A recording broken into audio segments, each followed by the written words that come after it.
नमस्कार। दोपहर समाचार में आपका स्वागत है।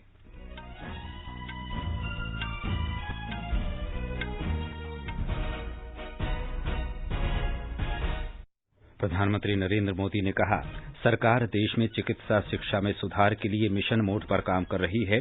उन्होंने गुजरात के राजकोट में अखिल भारतीय आयुर्विज्ञान संस्थान एम्स की आधारशिला रखी। प्रधानमंत्री ने कहा कि देश में अगले वर्ष से कोविड टीकाकरण कार्यक्रम के लिए तैयारियां जोर शोर से जारी। कोविड से स्वस्थ होने की दर बढ़कर 96.04% हुई। केंद्रीय माध्यमिक शिक्षा बोर्ड की 10वीं और 12वीं की बोर्ड परीक्षाओं की तिथियों की घोषणा आज शाम 6 बजे। असम विधानसभा ने सरकारी मदरसों को सामान्य विद्यालयों में बदलने के लिए असम निरसन विधेयक पारित किया। और नववर्ष समारोहों और कोविड महामारी के मद्देनजर देश भर के प्रमुख स्थानों पर रात का कर्फ्यू। दोपहर समाचार में नईम अख्तर के साथ मैं अतहर सईद। कोविड महामारी के खिलाफ देश एकजुट होकर लड़ रहा है। आप भी हमारे साथ सुरक्षा और बचाव के 3 आसान एहतियाती उपायों का संकल्प लें। मास्क पहनें, 2 गज दूरी है जरूरी, सुरक्षित दूरी बनाए रखें, हाथ और मुंह साफ रखें। अब समाचार विस्तार से। प्रधानमंत्री नरेंद्र मोदी ने आज वीडियो कॉन्फ्रेंस के माध्यम से गुजरात के राजकोट में अखिल भारतीय आयुर्विज्ञान संस्थान की आधारशिला रखी। इस परियोजना के लिए 201 एकड़ भूमि आवंटित की गई है। इस पर 1195 करोड़ रुपए की लागत आने का अनुमान है और इसके वर्ष 2022 तक पूरे होने की संभावना है। यहां अत्याधुनिक रूप से तैयार होने वाले 750 बिस्तरों के अस्पताल में आयुष ब्लॉक में 30 बिस्तर होंगे। इस संस्थान में एमबीबीएस की 125 और नर्सिंग की 60 सीटें होंगी। इस अवसर पर प्रधानमंत्री ने कहा कि संस्थान से गुजरात में स्वास्थ्य देखभाल का ढांचा सुदृढ़ होगा। उन्होंने कहा कि पिछले 6 वर्षों के दौरान देश में 10 नए आयुर्विज्ञान संस्थानों पर काम शुरू हुआ था, जिनमें से कुछ कार्यशील हैं। आजादी के इतने दशकों के बाद भी सिर्फ 6 एम्स ही बन पाए थे। 2003 में अटल जी की सरकार ने 6 और एम्स बनाने के लिए कदम उठाए थे। उनके बनाते बनाते 2012 आ गया था, यानी 9 साल लग गए थे। बीते 6 सालों में 10 नए एम्स बनाने पर काम शुरू कर चुके हैं, जिनमें से कई आज पूरी तरह से काम शुरू कर चुके हैं। एम्स के साथ साथ देश में 20 एम्स जैसे ही सुपर स्पेशलिटी हॉस्पिटल्स का निर्माण भी किया जा रहा है।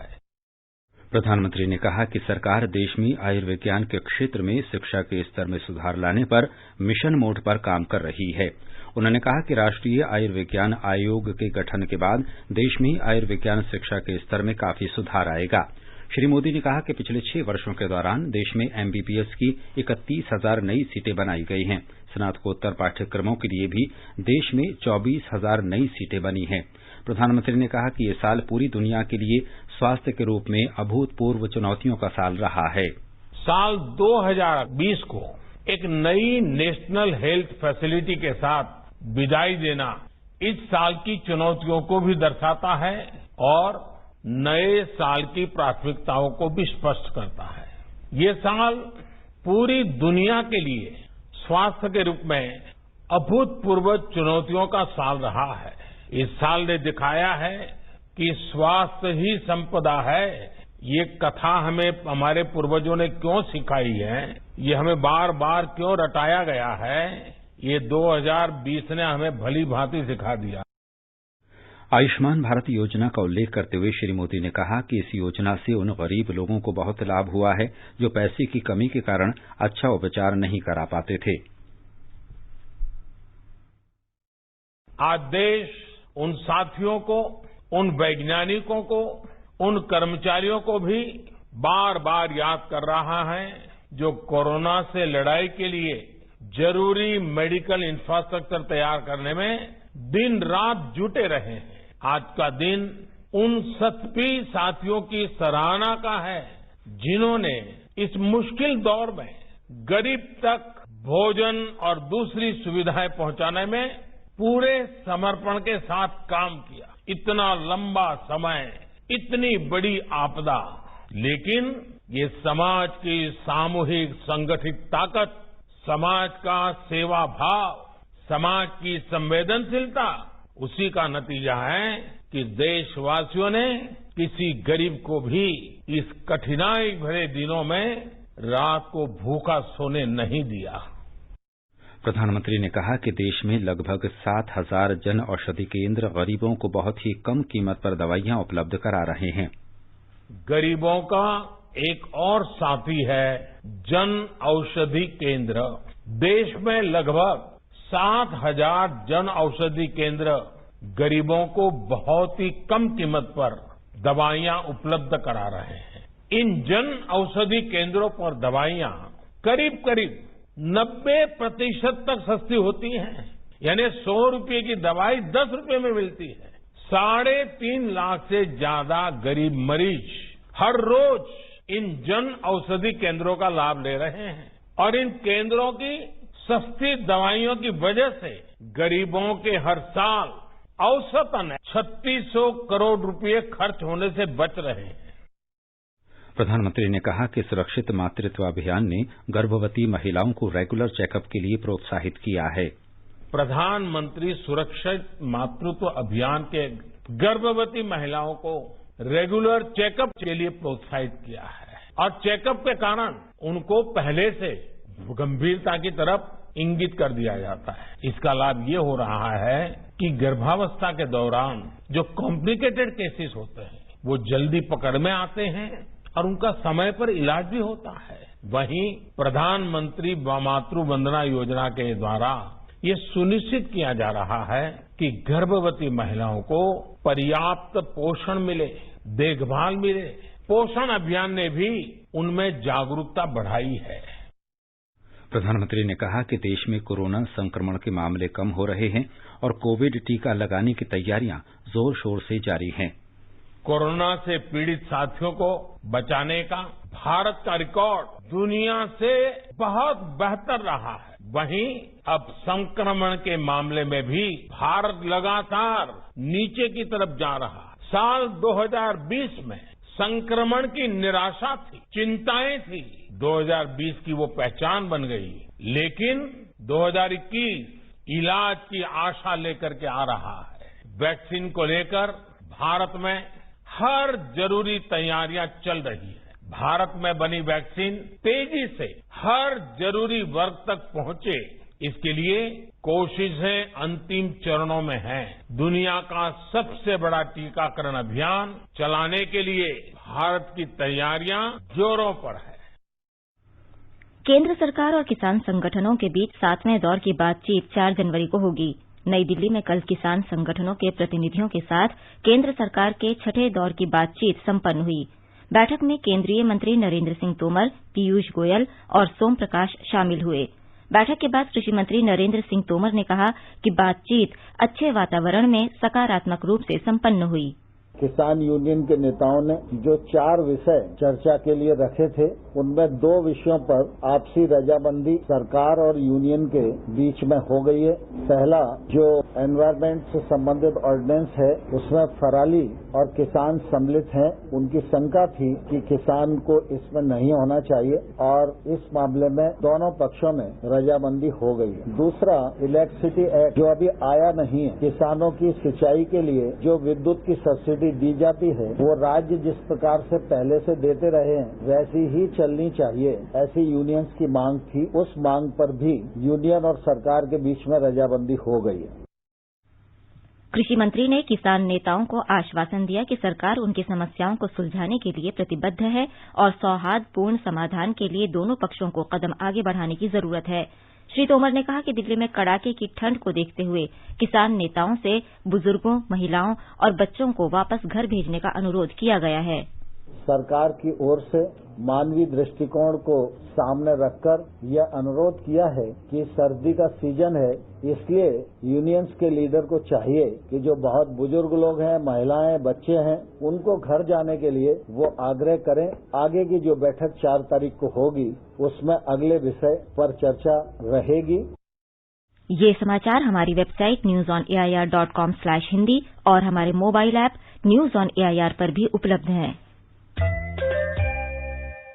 चलो मिलकर एक शुरुआत करें, चलो एक फैसला आज करें, मास्क नहीं तो टोकेंगे,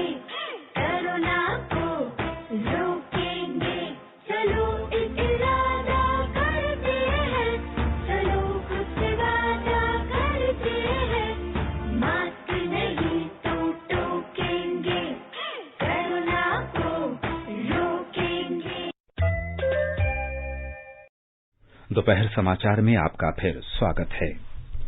देश में पिछले 24 घंटे में 21,821 लोगों में कोरोना संक्रमण की पुष्टि हुई। इसके साथ ही संक्रमित लोगों की संख्या 1,02,66,674 हो गई है। स्वास्थ्य मंत्रालय के अधिकारी ने बताया कि पिछले 24 घंटों में 299 मौतों को मिलाकर अब तक इस संक्रमण से 1,48,738 लोगों की जान जा चुकी है। इस समय 2,57,656 मरीजों का उपचार चल रहा है।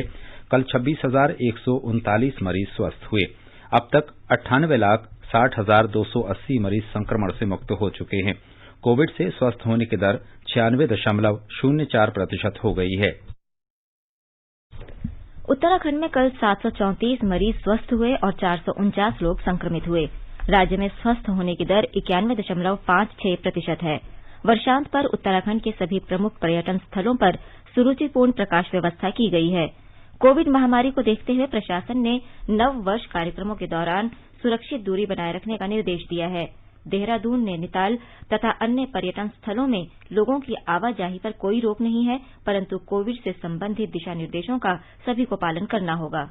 बिहार में कोविड मरीजों की संख्या घटकर 4,620 रह गई है। कोविड से स्वस्थ होने की दर 97.62% हो गई है। अब तक राज्य में 2,46,386 मरीज संक्रमण से मुक्त हुए। पिछले 24 घंटों में 474 लोग संक्रमित हुए। मध्य प्रदेश में कोरोना संक्रमण से मुक्त होने की दर नए संक्रमित लोगों की तुलना में अधिक है। राज्य में उपचार करा रहे मरीजों की संख्या भी घटी है। अब तक 2,27,000 से अधिक मरीज संक्रमण से उबर चुके हैं। हमारे संवाददाता ने बताया है कि कल लगभग 27,000 नमूनों की जांच की गई, जिनमें से 863 लोगों ने संक्रमण की पुष्टि हुई।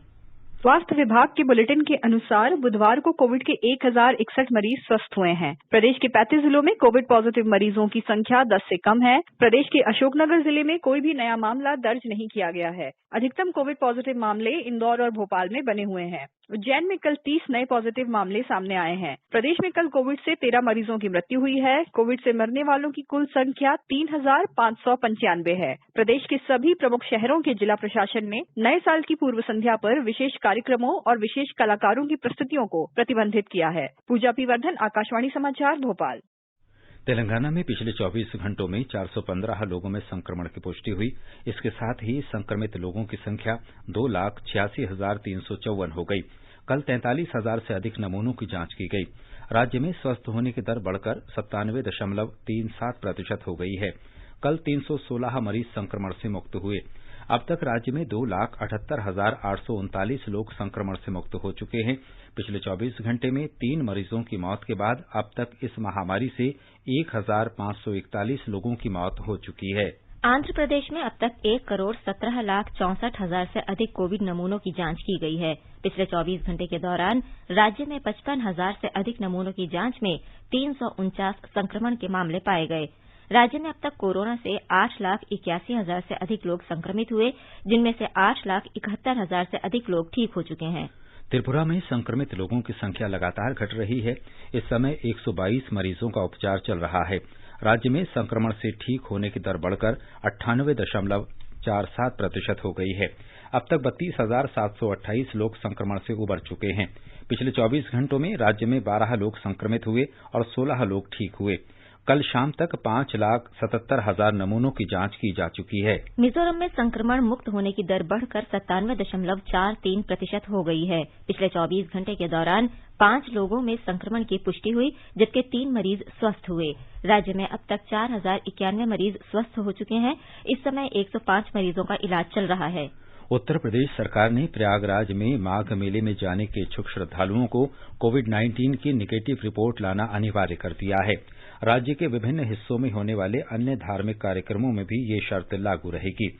ब्यौरा हमारे संवाददाता से। अपर मुख्य सचिव स्वास्थ्य अमित मोहन प्रसाद ने कहा कि कोविड संक्रमण को नियंत्रित करने के लिए माघ मेला प्रयागराज और मथुरा में होने वाले संत समागम सहित विभिन्न धार्मिक आयोजनों में आने वाले श्रद्धालुओं के लिए 5 दिन पहले की गई कोविड परीक्षण की रिपोर्ट लाना अनिवार्य कर दिया गया है। उन्होंने कहा कि ये कोविड जांच सिर्फ RT-PCR पद्धति द्वारा ही की गई होनी चाहिए। उत्तर प्रदेश में कोरोना के संक्रमण के फैलने के बाद माघ मेला पहला ऐसा बड़ा धार्मिक आयोजन होगा जिसमें बड़ी संख्या में लोग एकत्रित होंगे। प्रदेश के मुख्य सचिव R.K. तिवारी ने पहले ही माघ मेले के दौरान पूरे संगम क्षेत्र में कोविड प्रोटोकॉल का कड़ाई से पालन सुनिश्चित किए जाने के निर्देश दिए हैं। कल्पवासी वे श्रद्धालु होते हैं जो पूरे माघ महीने के दौरान गंगा तट पर रहकर प्रतिदिन गंगा स्नान करते हुए कठिन जीवन व्यतीत करते हैं और उन्हें काफी सम्मान की दृष्टि से देखा जाता है। सुशील चंद्र तिवारी, आकाशवाणी समाचार, लखनऊ। आगे बढ़ने से पहले मुख्य समाचारों पर एक नजर। प्रधानमंत्री नरेंद्र मोदी ने कहा, सरकार देश में चिकित्सा शिक्षा में सुधार के लिए मिशन मोड पर काम कर रही है। उन्होंने गुजरात के राजकोट में अखिल भारतीय आयुर्विज्ञान संस्थान एम्स की आधारशिला रखी। प्रधानमंत्री ने कहा, देश में अगले वर्ष से कोविड टीकाकरण कार्यक्रम के लिए तैयारी जोर शोर से जारी। कोविड के स्वस्थ होने की दर बढ़कर 96.04% हुई। केंद्रीय माध्यमिक शिक्षा बोर्ड की 10वीं और 12वीं की कोई बोर्ड परीक्षाओं की तिथियों की घोषणा आज शाम 6 बजे। असम विधानसभा ने सरकारी मदरसों को सामान्य विद्यालयों में बदलने के लिए असम निरसन विधेयक पारित किया। और नववर्ष समारोहों और कोविड महामारी के मद्देनजर देश भर के प्रमुख स्थानों पर रात का कर्फ्यू।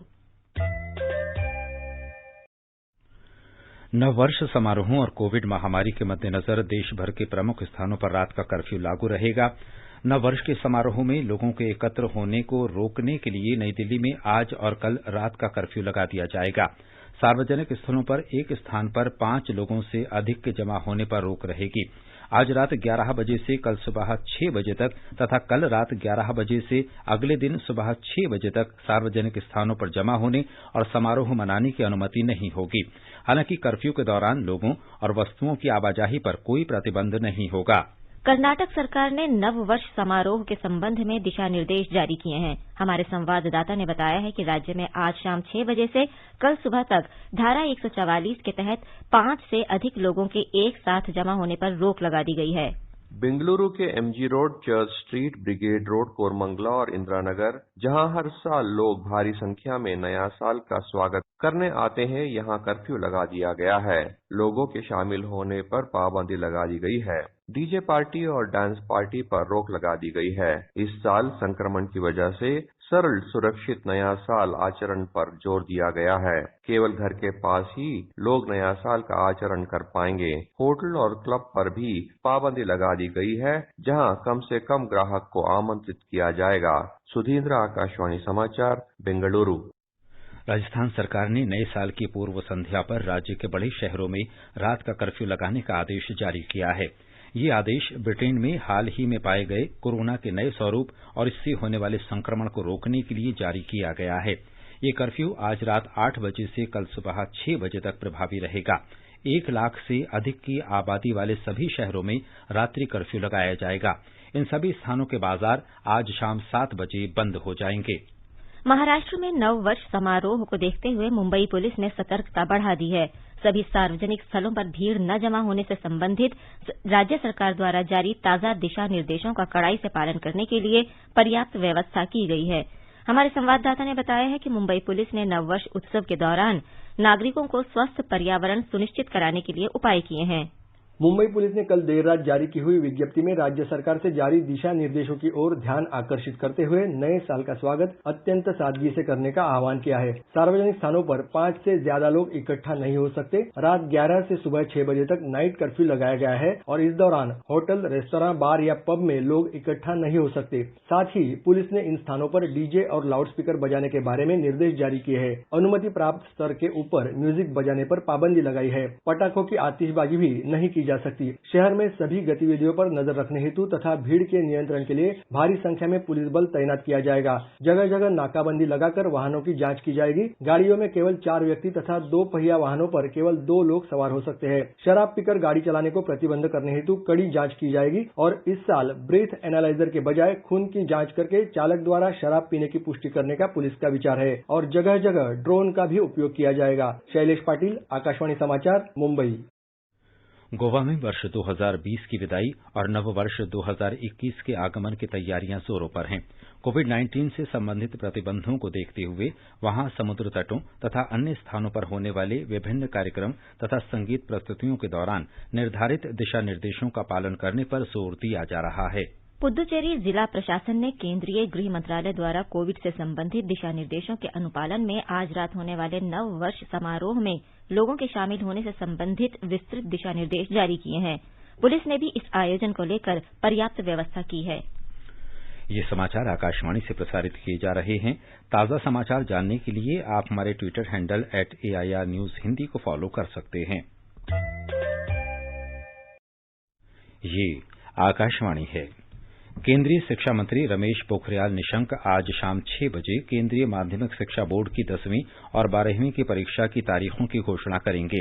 इससे पहले शिक्षकों के साथ वर्चुअल माध्यम से बातचीत में उन्होंने बताया था कि केंद्रीय माध्यमिक शिक्षा बोर्ड 2021 में 10वीं और 12वीं की बोर्ड परीक्षाओं के लिए आवश्यक तैयारियां कर रहा है।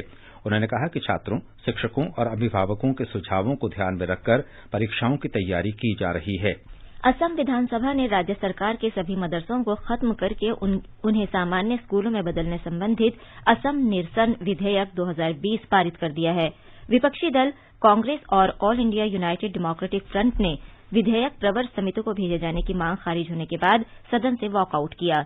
इस विधेयक के पारित होने के साथ ही सभी सरकारी मदरसों को अगले वर्ष 1 अप्रैल से नियमित शिक्षा संस्थान में बदल दिया जाएगा। विधानसभा का 3 दिन का शीतकालीन सत्र कल संपन्न हो गया। असम में कल से लोअर प्राइमरी स्कूल खोल दिए जाएंगे। स्कूलों के दोबारा खोले जाने से पहले असम सरकार ने मानक संचालन प्रक्रिया जारी कर दी है।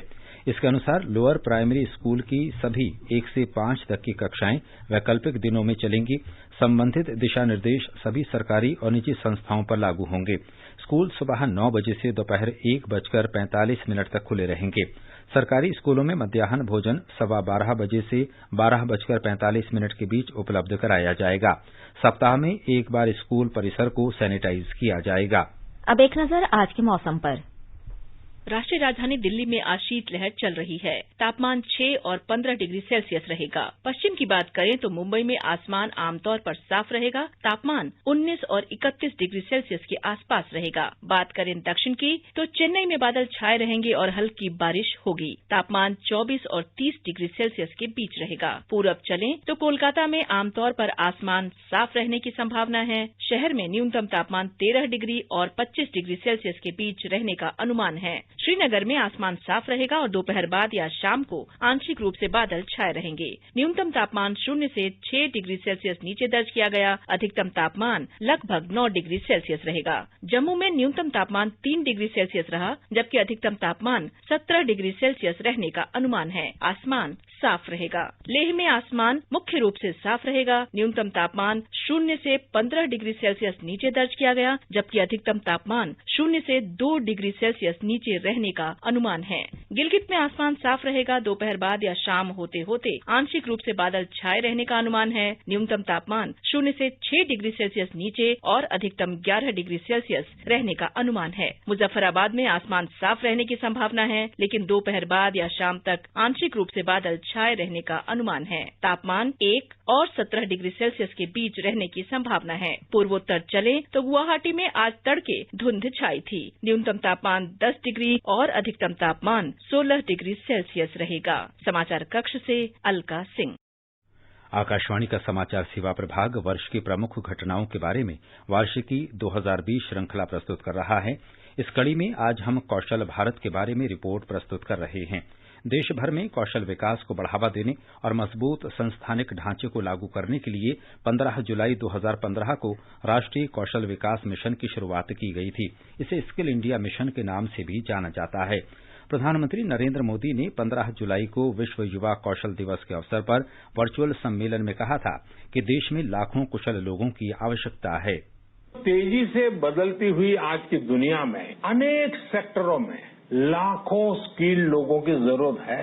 विशेषकर स्वास्थ्य सेवाओं में तो बहुत बड़ी संभावनाएं बन रही है। यही समझते हुए अब कौशल विकास मंत्रालय ने दुनिया भर में बन रहे इन अवसरों की मैपिंग शुरू की है। कोशिश यही है कि भारत के युवा को अन्य देशों की जरूरतों के बारे में उसके संबंध में भी सही और सटीक जानकारी मिल सके। केंद्रीय कौशल विकास और उद्यमशीलता मंत्री डॉक्टर महेंद्र नाथ पांडेय ने कहा कि हमारे युवा सबसे बड़ी पूंजी हैं और देश की आर्थिक वृद्धि और सामाजिक विकास में महत्वपूर्ण प्रेरक हैं। हम सब आज के विश्व की जरूरतों के हिसाब से भारत के युवाओं को तैयार करना, भारत के अंदर भारत के बाहर, उस दिशा में भी हमने काफी कदम बढ़ाए हैं। और PMKVY 3 का जो प्लान जिसे भारत सरकार ने प्रायोगिक रूप से शुरुआत की मंजूरी दे दी है, उसको हम जो लेके आज आए हैं इस 5 वर्ष की यात्रा में, जिसमें एक नया आभास देश के युवाओं को होगा और कई ऐसे पहलें की गई हैं।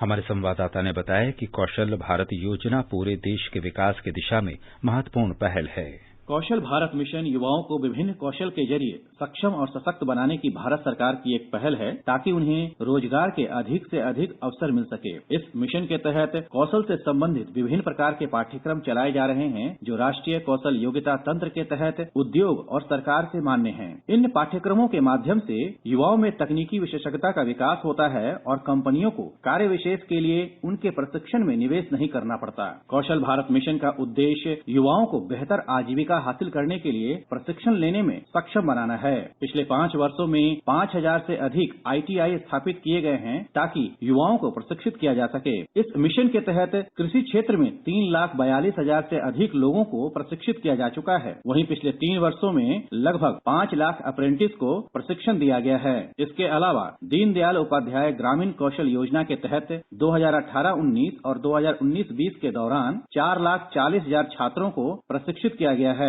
जिनमें से 84,000 से अधिक छात्र अनुसूचित जनजाति के हैं। इसके अलावा कौशल भारत मिशन के तहत 96,000 से अधिक लोगों को योग प्रशिक्षक के रूप में प्रशिक्षित किया गया है। दीपेंद्र कुमार, आकाशवाणी समाचार, दिल्ली। वर्ष 2020 समाप्त हो रहा है। हम आपके लिए एक विशेष कार्यक्रम 2020 की बात आकाशवाणी के साथ लेकर आ रहे हैं। इस कार्यक्रम में वर्ष 2020 की प्रमुख घटनाओं की झलकियां प्रस्तुत की जाएंगी। ये कार्यक्रम आज FM गोल्ड चैनल पर रात 9:30 बजे से 10 बजे तक प्रसारित किया जाएगा। 2020 का ये गुजरता वर्ष क्या रहा खास? कौन अर्श पर तो कौन फर्श पर?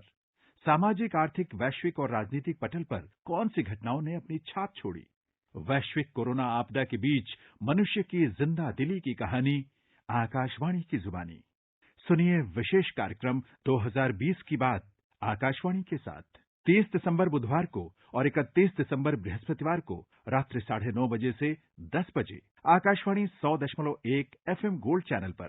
यह कार्यक्रम आकाशवाणी के YouTube channel news on AIR official, AIR news alerts Twitter, Facebook page और पॉडकास्ट पर भी सुना जा सकता है।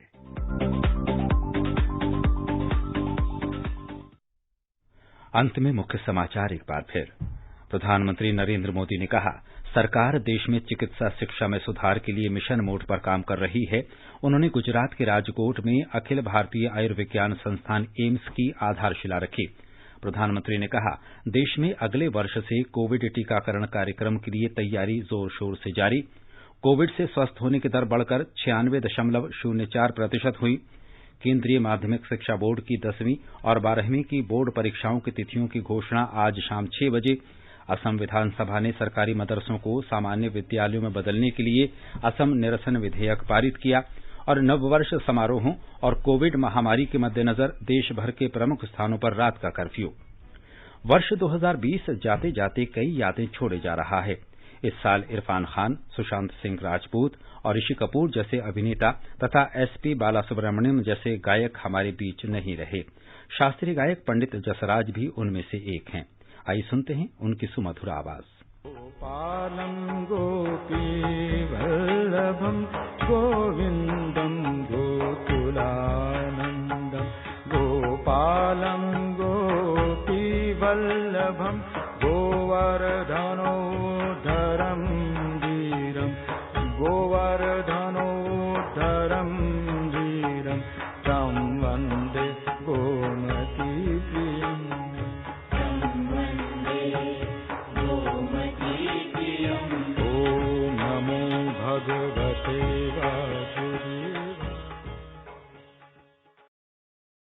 इसके साथ ही दोपहर समाचार का ये अंक समाप्त हुआ। नमस्कार।